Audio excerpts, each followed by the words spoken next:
नमस्कार मित्रों। जने उसका भाग 3 पढ़ने वाले हैं और इससे पूर्व हमने इसी अध्याय फर्स्ट का भाग 1 और भाग 2 पढ़ चुके हैं, पूर्ण कर चुके हैं। अब हम आज भाग 3 प्रारंभ करने वाले हैं। आप इस वीडियो को ज़्यादा से ज़्यादा लाइक, शेयर और सब्सक्राइब ज़रूर कीजिएगा। तो अब हम हमारी राजस्थान अध्ययन है कक्षा 9 की, उसका हम भाग 3 प्रारंभ करने वाले हैं। तो हमने नसीराबाद में क्रांति के बारे में पढ़ लिया था, हमारा 1857 की क्रांति जो टॉपिक चल रहा था। आज हम पढ़ेंगे नीमच में क्रांति। नसीराबाद में क्रांति की शुरुआत हुई थी 28 मई 1857 को, और वहीं नसीराबाद की क्रांति की सूचना कहाँ पहुँची? नीमच पहुँची। वो कब पहुँची दोस्तों? वो पहुँची थी 3 जून 1857 को। नीमच के सैनिकों ने भी वहाँ क्या है, जैसे ही सूचना पहुंची तो नीमच के सैनिकों ने क्या कर दिया, वो उन्होंने भी यहाँ पे विद्रोह कर दिया। क्रांतिकारियों ने छावनी को लूट लिया तथा उसमें आग लगा दी। अब ये नीमच में घटना हो रही है। नीमच उस समय राजस्थान की रियासतों का भाग ही था। नीमच छावनी एक सैनिक छावनी थी राजस्थान की, कहने का मतलब सैनिक छावनी थी। एक थोड़ा वो रियासत नहीं थी, सैनिक छावनी थी। नीमच छावनी को लूटने के बाद क्रांतिकारी नीमच से रवाना होकर सरकारी बंगलों को लूटते हुए, उनमें आग लगाते हुए शाहपुरा पहुंचे। शाहपुरा वर्तमान में अभी भीलवाड़ा में है। शाहपुरा के शासक ने क्रांतिकारियों को भोजन व ठहरने की सुविधा प्रदान की। इसके पश्चात क्रांतिकारी निम्बाड़ा पहुंचे, जहां की जनता ने इनका बड़ा स्वागत किया। तत्पश्चात क्रांतिकारी यहाँ से देवली, टोंक व आगरा होते हुए दिल्ली पहुंचे। मार्ग में अनेक स्थानों पर जनता ने क्रांतिकारियों का स्वागत किया तथा क्रांतिकारियों की संख्या में भी काफ़ी वृद्धि हो गई। नीमच से क्रांतिकारियों के चले जाने के पश्चात एजीजी लॉरेंस के निर्देशन पर कप्तान सावर्स, जो कि मेवाड़ का एजीजी था, ने कोटा, बूंदी और मेवाड़ की राजकीय फौजों की सहायता से 8 जून 1857 को नीमच पर पुनः अधिकार कर लिया। अगर पूछा जाए कि 8 जून 1857 को नीमच पर पुनः अधिकार किसने किया था, तो आप क्या बताओगे? एजीजी लॉरेंस के निर्देशन पर कप्तान सावर्स, जिसको कि मेवाड़ का जो कप्तान है वो नियुक्त किया गया था। उसने कोटा, बूंदी और मेवाड़ की राजकीय तीनों की संयुक्त फौजों की सहायता से नीमच पर अधिकार 8 जून 1857 को कर लिया था। इसके अंडर में मेवाड़ रियासत आती थी 1857 की क्रांति के समय। एरिनपुरा और आहुआ की क्रांति, मोस्ट इम्पोर्टेंट टॉपिक है ये। एरिनपुरा और आहुआ, अंग्रेजों के विरुद्ध विद्रोह का झंडा उठाने और उनकी सत्ता को चुनौती देने का काम मारवाड़ के जागीरदारों ने किया। एरिनपुरा में स्थित जोधपुर की सैनिक टुकड़ी को जब नसीराबाद में हुई क्रांति की सूचना मिली, अब वहाँ पे भी सैनिक टुकड़ी थी, तो उसने 21 अगस्त 1857 को क्रांति का बिगुल बजा दिया। 21 अगस्त 1857 को एरिनपुरा में क्रांति प्रारंभ हुई और क्रांतिकारियों ने एरिनपुरा स्टेशन को लूटा और मारवाड़ के रास्ते दिल्ली की ओर रवाना हो गए। जब क्रांतिकारी पाली पहुँचे, ये सब पाली जिले में अभी, तो आहुआ पाली जिले में एक गांव है। वहाँ के एक ठाकुर है कुशाल सिंह ने उन्हें अपनी सेवा में ले लिया, क्रांतिकारियों को। आहुआ का ठाकुर मारवाड़ का शक्तिशाली सामंत था। वह अंग्रेजों व जोधपुर के महाराजा दोनों का ही विरोधी था। ऐसा कहा जाता है कि मेवाड़ और मारवाड़ के अनेक सामंत अपनी सेनाएं लेकर कुशाल सिंह की सहायता के लिए आ पहुंचे। आहुआ के महाराजा ने सिंघवी कुशल राज के नेतृत्व में एक फौज अंग्रेजों का दमन करने के हेतु आहुआ भेजी। जोधपुर के महाराजा ने सिंघवी कुशल राज के नेतृत्व में इनकी जो आहुआ की जो इनकी सेना थी, इनका दमन करने के लिए एक फौज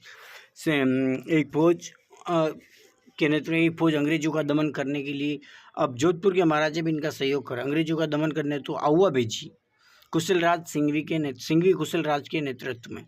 8 सितंबर 1857 को आहुआ के ठाकुर व क्रांतिकारियों की संयुक्त सेना ने जोधपुर की राजकीय फौज को पराजित कर दिया। इस संघर्ष में किलेदार अनार सिंह अनार सिंह मारा गया। अब 8 सितंबर 1857 को इस संघर्ष में कौन मारा गया, जो वहाँ का आहुआ का किलेदार था अनार सिंह, वो मारा गया। तथा सिंघवी कुशलराज ये अंग्रेजों की मदद करने के लिए आए थे। ये यहाँ पे आई थिंक ऐसा लग रहा है कि ये गलत प्रिंट हो गया। अंग्रेजों का दमन करने के लिए नहीं, ये क्रांतिकारियों का दमन करने के लिए एक फौज इन्होंने भेजी थी अंग्रेजों की। ऐसा हो सकता है, ये यहाँ पे प्रिंटिंग मिस्टेक हो सकती है। चलो कोई बात नहीं। इस संघर्ष में किलेदार अनार सिंह मारा गया था तथा सिंघवी कुशलराज जान बचाकर वहां से भाग खड़ा हुआ। जोधपुर फौज की तोपें बहुत सारी युद्ध सामग्री क्रांतिकारियों के हाथ लग गई। इस घटना के कुछ समय पश्चात ही एजीजी लॉरेंस एक सेना लेकर स्वयं आहुआ आ गया। 1818 सितंबर को लॉरेंस की सेना व क्रांतिकारियों के बीच भीषण संघर्ष हुआ। अब 1818 सितंबर को मतलब 10 दिन बाद लॉरेंस की सेना व क्रांतिकारियों के बीच भीषण संघर्ष हुआ, जिसमें लॉरेंस को पराजय का सामना करना पड़ा। इस बार क्रांतिकारियों की जीत हुई। क्रांतिकारियों की इसमें ब्रिटिश फौज को परास्त करने के बाद क्रांतिकारी दिल्ली की ओर कूच कर गए। अब वो दिल्ली जाना उनका मकसद था। दिल्ली चलो मारो फिरंगी, ये क्रांति का नारा था। जॉर्ज लॉरेंस आहुआ की पराजय को भूला नहीं था, इसलिए आहुआ के ठाकुर से बदला लेने के लिए ब्रिगेडियर होम्स के नेतृत्व में फिर बाद में, अब वो भूला नहीं, उसका इतना अपमान कर दिया, उसको इतनी बार पराजित कर दिया, तो उसने ब्रिगेडियर होम्स के नेतृत्व में एक विशाल सेना वापस आहुआ की ओर भेजी। 20 जनवरी 1858 को, अब 20 जनवरी 1858 आ गया है, 18 ईस्वी को ब्रिगेडियर होम्स ने आहुआ पर आक्रमण कर दिया।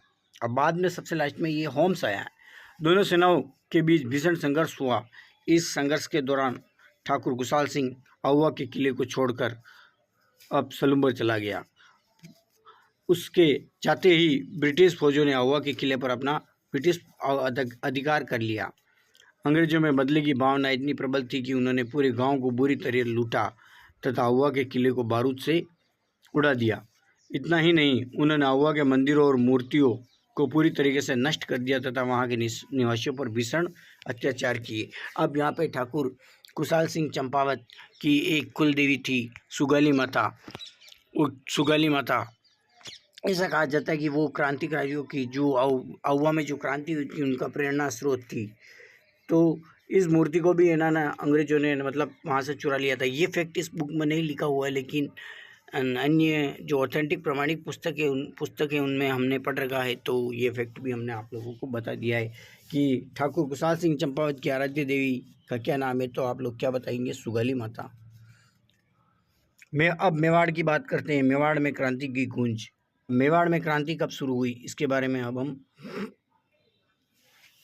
पढ़ने वाले। इस समय मेवाड़ की जनता में भी अंग्रेजों के विरुद्ध काफ़ी रोष था। मेवाड़ के अधिकांश सामंत ब्रिटिश सत्ता के विरुद्ध थे।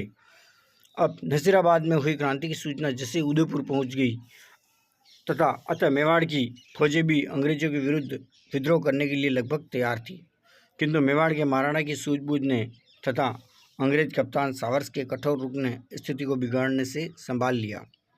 इस समय महाराणा व कंपनी की सरकार दोनों को ही मेवाड़ के सामंतों से भय था। महाराणा को भी भय था और कंपनी की सरकार को भी मेवाड़ के सामंतों से भय था। अतः दोनों एक दूसरे के साथ सहयोग करने के लिए बाध्य थे। एजीजी के निर्देश पर मेवाड़ के महाराणा स्वरूप सिंह ने 27 मई 1857 को अपने सभी सामंतों को पत्र भेजकर कहा कि वे ब्रिटिश सैनिक कार्रवाई में सहयोग करें। मेवाड़ के महाराणा जो स्वरूप सिंह जी हैं, 27 मई 1857 को इन्होंने सभी सामंतों को कहा पत्र भेजकर कि आप ब्रिटिश सैनिक कार्रवाई में सहयोग करें तथा पॉलिटिकल एजेंट कप्तान सावर्स के निर्देशों का पालन करें। ये पॉलिटिकल एजेंट था कप्तान सावर्स। और दूसरी ओर कप्तान सावर्स ने विरोधी सामंतों को चेतावनी देते हुए कहा कि जो भी शांति भंग करने का प्रयास करेगा उसे कठोर दंड दिया जाएगा। यहाँ तक कि सलूम्बर के रावत केसरी सिंह ने जब मेवाड़ के महाराणा के अधिकारों को चुनौती देते हुए कहा कि यदि 8 दिन में उसकी परंपरागत अधिकारों की मांग को स्वीकार नहीं किया गया तो वह चित्तौड़ की गद्दी पर महाराणा के किसी प्रतिद्वंदी को बैठा देगा, तब कप्तान सावर्स ने रावत केसरी सिंह को चेतावनी दी कि यदि उसने महाराणा के विरुद्ध किसी भी कार्रवाई में भाग लिया तो उसे जागीर से अपदस्थ कर राजपुताने से ही निष्कासित कर दिया जाएगा। कप्तान सावर्स की इस धमकी से रावत केसरी सिंह शांत हो गए। अब सावर्स ने उन्हें के रावत केसरी सिंह जो सलूम्बर के थे उन्हें धमकी दी। अब आगे आता है कोटा में क्रांति। राजस्थान के राज्यों में हुई 1857 की क्रांति में कोटा का स्थान महत्वपूर्ण है। कोटा में विद्रोह का मुख्य कारण यह है कि पॉलिटिकल एजेंट मेजर बर्टन, अब कोटा का जो पॉलिटिकल एजेंट था उसका नाम है मेजर बर्टन। बर्टन ने कोटा महाराव को यह सलाह दी कि कुछ अफसर वफादार नहीं हैं। अब बर्टन ने कोटा के महाराव को कहा उनका रवैया अंग्रेज विरोधी है, अतः वे ऐसे अफसरों को पदच्युत कर मतलब पद से हटाकर पदच्युत कर अंग्रेज अधिकारियों को सौंप दे, जिससे उन्हें उचित दंड दिया जा सके। मेजर बर्टन ने जिन अफसरों को सौंपने की मांग की थी उनमें जयदयाल, रतनलाल तथा जियालाल आदि प्रमुख थे। और मेजर बर्टन द्वारा महाराव को जो सलाह दी गई थी वह किसी भी प्रकार महाराव की फौज तथा फौज के अधिकारियों पर प्रकट हो गई। अब फलस्वरूप फौज के सभी सिपाही क्रोध से पागल हो उठे और उन्होंने मेजर बर्टन से बदला लेने का निश्चय किया। सिपाहियों को क्रोध आ गया। तदनुसार 15 अक्टूबर 1857 को कोटा के सैनिकों ने क्रांति का बिगुल बजा दिया। 15 अक्टूबर 1857 की बात हो रही। कोटा के सैनिकों ने क्रांतिकारियों के साथ रेजिडेंसी को घेर लिया तथा उसमें आग लगा दी। क्रांतिकारियों ने मेजर बर्टन और उसके दोनों पुत्रों की हत्या कर दी और क्रांतिकारियों ने शहर में जुलूस निकाला और महाराव के महल को घेर लिया। महाराव अपने महल में एक प्रकार से कैद हो गए। फिर क्रांतिकारियों ने महाराव को एक संधि पत्र पर हस्ताक्षर करने के लिए विवश किया, जिसमें 9 शर्तें थी। इसमें से एक शर्त यह थी कि मेजर बर्टन तथा उसके पुत्रों की हत्या स्वयं महाराव के आदेश से की गई थी। महाराव को क्रांतिकारियों की इच्छानुसार व्यवहार करने के लिए तब तक विवश होना पड़ा जब तक कि खरोली से सैनिक सहायता प्राप्त नहीं हो गई। क्रांतिकारियों का कोटा शहर पर लगभग 6 माह तक अधिकार रहा। उन्होंने सरकारी गोदामों, बंगलों, दुकानों, अस्त्र शस्त्र के भंडारों आदि को लूटा और उनमें आग लगा दी। उन्होंने जिले के विभिन्न कोषागारों को भी लूटा। ऐसा लगता है कि क्रांतिकारियों को कोटा रियासत के अधिकांश अधिकारियों का समर्थन और सहयोग प्राप्त हो गया। क्रांतिकारियों ने अब ऐसा आएगा कि किस शहर में सबसे ज़्यादा क्रांतिकारियों ने लूटमार की, तो आप लोगों को आंसर देना है कोटा। क्रांतिकारियों ने शहर में लूटमार और अत्याचार कर नगर के लोगों में भीषण आतंक पैदा कर दिया था। यह स्थिति तब तक बनी रही जब तक मेजर H.G. रॉबर्ट्स नसीराबाद से 5,500 सैनिक लेकर 22 मार्च 1858 को चंबल किनारे पहुंचा। तो ये कहाँ से आया था? Major H.G. रॉबर्ट ये नसीराबाद से 5,500 सैनिक लेकर 22 मार्च 1858 को चंबल के किनारे पहुंचा। उसने तोपों से क्रांतिकारियों पर धुआंधर गोले बरसाए और उन्हें कोटा से बाहर भागने पर विवश कर दिया। तब जाकर कोटा क्रांतिकारियों के नियंत्रण से मुक्त कराया जा सका। क्रांतिकारियों ने नेता तथा विद्रोही सैनिकों को अमानुषिक दंड दिए गए और जयदयाल को गिरफ्तार करके तोप से उड़ा दिया गया। अब जयदयाल और एक को नाम आता है, इसमें मेहराब सिंह भी नाम आता है, तो ये भी आप ध्यान रखना। अब बाकी की ये क्रांति के बारे में हम अब पढ़ेंगे नेक्स्ट क्लास में। ये हमारा तीसरा पार्ट है और फिर 1-2 पार्ट और बनेंगे और ये पूरा चैप्टर हम छोटे छोटे पार्ट्स में कवर कर लेंगे। तो इस वीडियो को लाइक, शेयर और सब्सक्राइब ज़रूर कीजिएगा और इससे अध्ययन कीजिएगा। आप इसमें से ज़रूर आपको एग्ज़ाम में क्वेश्चन देखने को मिलेंगे प्रतियोगी परीक्षाओं में। तो थैंक यू वेरी मच। जय हिंद, जय भारत, जय राजस्थान।